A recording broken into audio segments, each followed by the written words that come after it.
Hey, Coach Mike Montefusco, Raw Fitness, here to talk about kettlebell swings today. Kettlebells, as I mentioned in the post, have been a Russian training secret for years. They've only really become popular here in the United States over the last 10 years and are continuing to grow in popularity. If you're not familiar with kettlebells, this is what it looks like. It's got a handle on the top, and then the weight is off-center as opposed to dumbbells where the weight is more balanced.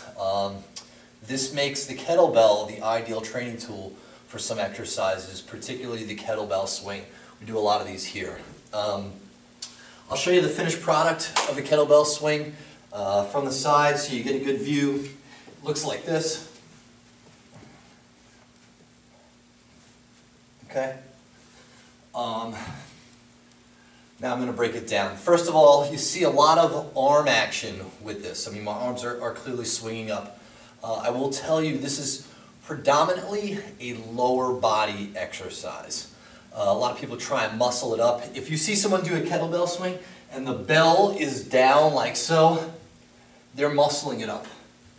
They're not getting the swing or the power through their lower body. So this is predominantly a lower body exercise. Second thing I want to point out is it's not a squat, okay?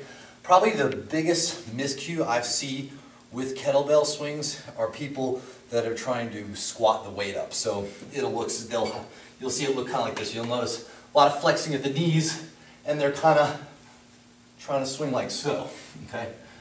It's not a squat. It is a hip dominant move, okay? So if you're not familiar with hinging at the hips at all, basically the main coaching cue I give is to shoot the butt back, like you're trying to hit the back wall with it, okay?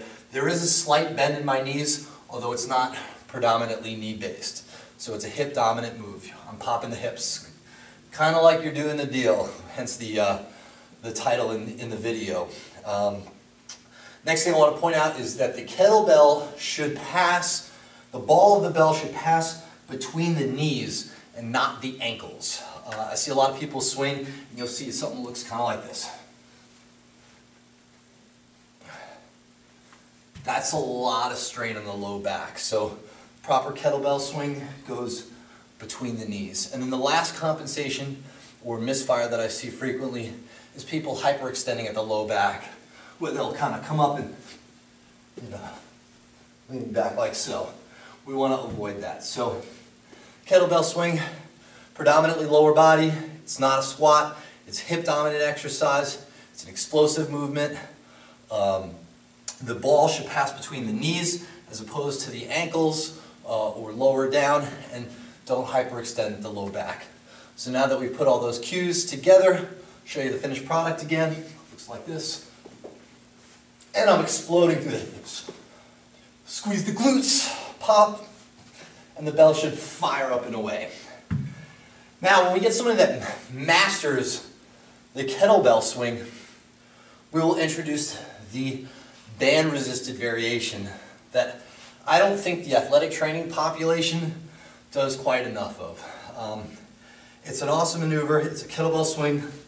Plus, the band is going to accelerate the eccentric or the lowering portion of the swing, causing my hips to be that much more explosive to counteract that velocity. So, how you do it, you take your band, you take your bell. I'm just going to put a simple slip knot through the handle of the kettlebell, and then you'll notice I take the bands and I pull them low, okay, around the top of the ball or the bottom of the handle. My stance might have to be a little bit, depending on your height, a little bit wider than the standard shoulder width apart stance that I use for the regular kettlebell swing. So slightly wider right now, and probably takes one or two swings to get it in position, but once you do, it's all about velocity and just exploding those hips. So this will look like this.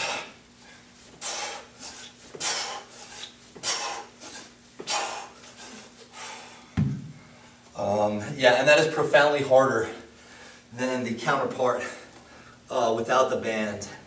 Another advantage to the band is a lot of gyms have kettlebells, but they don't have kettlebells that go quite heavy enough. So if you're maxed out, like this is a 24 kilo kettlebell, So we're looking at about 54 pounds. To swing this for explosiveness for me is a joke. But with the band, now I've got a real deal exercise. Now I'm really challenging those glutes, those hamstrings, and those hips to be explosive. So that's all I got on kettlebell swings. Hope you guys enjoy the post.